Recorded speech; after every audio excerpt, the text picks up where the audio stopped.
आज की कहानी का शीर्षक है बुद्धिमान मंत्री। एक देश के राजा थे, संपन्न थे, ईमानदार थे।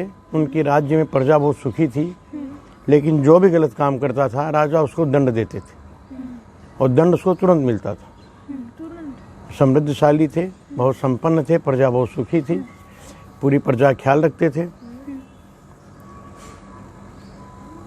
एक बार राजा से स्वयं कोई गलती हो गई, तो राजा ने मन में सोचा कि जब प्रजा से कोई गलती होती है तो उसको मैं दंड देता हूँ, और मेरे से गलती हो गई, ठीक है, लोग नहीं जानते, लेकिन उसमें मुझे दंड मिलना चाहिए।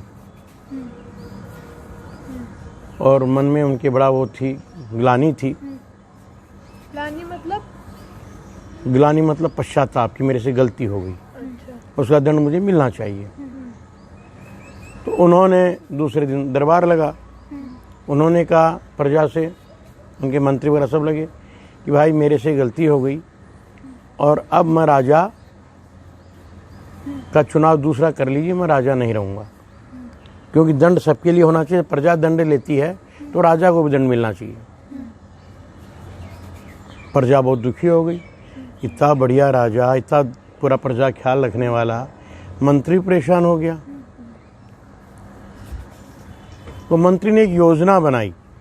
बुद्धिमान मंत्री था और उसने घोषणा की अगले सोमवार को नए राजा का चुनाव होगा,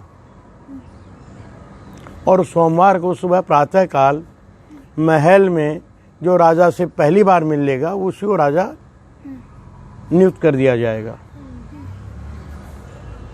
प्रजा में लगा कि भाई हम भी राजा बन जाएंगे, हम भी राजा बन जाएंगे। ठीक है।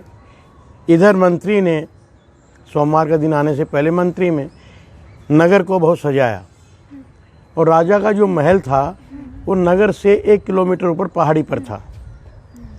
नगर में ऐसा सजा दिया कि जैसे मिठाई की दुकानें, और एक से एक अभूतपूर्व मिठाई, छेने की, खोए की, मलाई की, देसी घी की, दूर दूर के बाहर के हलवाई बुला करके मिठाई, और सब मुफ्त में। जिसको जो खाना कितने भी खाए, कैसे भी खाए, कोई पेमेंट नहीं करना, कोई पैसा नहीं देना।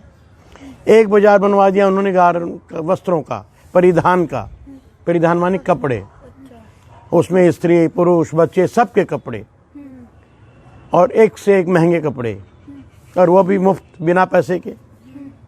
एक तरफ उन्होंने गहने आभूषण का मार्केट बनवा दिया, सोना चांदी जवाहरात डायमंड हीरा, और कोई पैसा नहीं, जिसको जितना इच्छा होता ले। और एक तरफ उन्होंने जो है ड्रामा, जैसे नाटककार ये बना दिया, जिसमें लड़कियां नाच रही हैं, डांस कर रही हैं, नाटक कर रही हैं, वो बना दिया।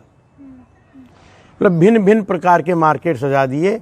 ऐसा लग रहा था कि स्वर्ग उतर के आ गया उस नगर में, ऐसा लग रहा था, स्वर्ग हेवन, जहाँ लोग। तो राजा, तो लोग आने लग गए 10 बजे के हिसाब से, लेकिन जो नगर में आए वो वहीं फंस जाए। कोई गहना खरीदना शुरू कर दे, कोई मिठाई खाना शुरू कर दे, कोई नाटक देखना शुरू कर दे, कोई अब लड़कियों को नाच देखना शुरू कर दे, कोई महंगे वस्त्र लेना शुरू कर दे, क्यों पेमेंट करना नहीं था। और उनको लग रहा था वहाँ पहुँचेंगे 1 किलोमीटर ऊपर, पता नहीं कोई पहुँच गया होगा तो हम राजा बने न बने, ये तो खा लो फ्री में मिल रहा है। बुद्धिमान मंत्री था। बुद्धिमान मंत्री होने के नाते सब लोग उसी मोह माया में फंस के रह गए, और ऐसे फंसे कि वहां एक भी व्यक्ति नहीं पहुंचा। जब एक व्यक्ति नहीं पहुंचा तो मंत्री ने बंद कर दिया। दूसरे दिन दरबार लगाया। उन्होंने कहा भाई कोई भी मंत्री, कोई भी व्यक्ति वहां नहीं पहुंचा। मंत्री ने कहा कोई भी व्यक्ति नहीं पहुंचा, इसलिए कि राजा के उत्तराधिकारी के रूप में कोई भी व्यक्ति नहीं है इस राज्य में, इसीलिए राजा को पुनः राजा बनाया जाता है, घोषणा की जाती है। अरे वही राजा रहेंगे अब। उनका उत्तराधिकारी कोई मिला ही नहीं, कोई आया ही नहीं। 1 हफ्ते का समय दिया, 10 छोटा सा काम था। घोषणा ये हुई थी कि 1 हफ्ते में सोमवार के दिन 10 बजे महल में जाके राजा से मिलना, 10 बजे। उसमें भी एक व्यक्ति नहीं पहुंचा। ईमानदारी से चुनाव होना था, तो जब एक भी व्यक्ति नहीं पहुंचा तो किसको चुना जाए?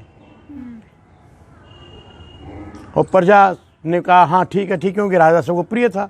और फिर वापस उन्हीं राजा को जो है उत्तराधिकारी उसी राज्य का राजा नियुक्त कर दिया गया।